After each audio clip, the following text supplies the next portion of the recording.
স্পর্শকাতর এবং আবেগীয় শহর বগুড়া।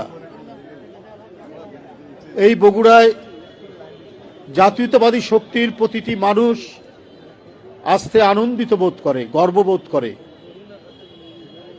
যেখানে জন্মেছিলেন এদেশের একজন সত্যিকারের রাষ্ট্রনায়ক, মহামানব।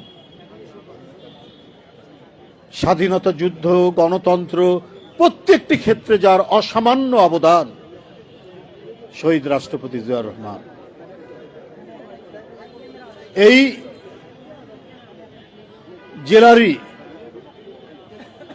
আরেকজন গর্বিত গণতন্ত্রের সিপাহসালার আপসীর নেত্রী, দেশনেত্রী বেগম জিয়া, সেই দেশপ্রেমিক মানুষের সহধর্মিণী জিয়াউর রহমানের এখন নেতৃত্ব দিচ্ছেন তাদেরই জ্যেষ্ঠ পুত্র জনাব তারেক রহমান।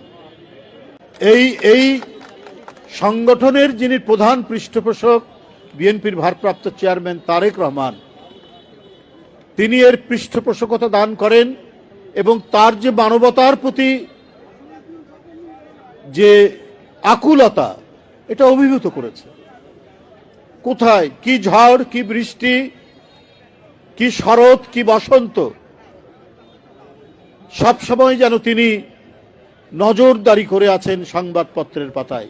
কোন লোকটি অসুস্থ, কোন লোকটি বিনা চিকিৎসায় আর্তনাদ করছে তার বাড়ির ভাঙাচোরা বিছানার উপর, কোন পরিবারে খাওয়া নেই, যে পরিবারের কোনো সন্তান হারিয়ে গেছেন জুলাই বিপ্লবে অথবা ভয়ঙ্কর ফ্যাসিবাদী আমলের 15.5 বছরের কোন সময়, কোন পরিবারের কোন সন্তানের হাত নেই, পা নেই, পিঠে অসংখ্য গুলির জর্জরিত দগ্ধ ঘা নিয়ে বসে আছে, কিন্তু চিকিৎসা পাচ্ছে না।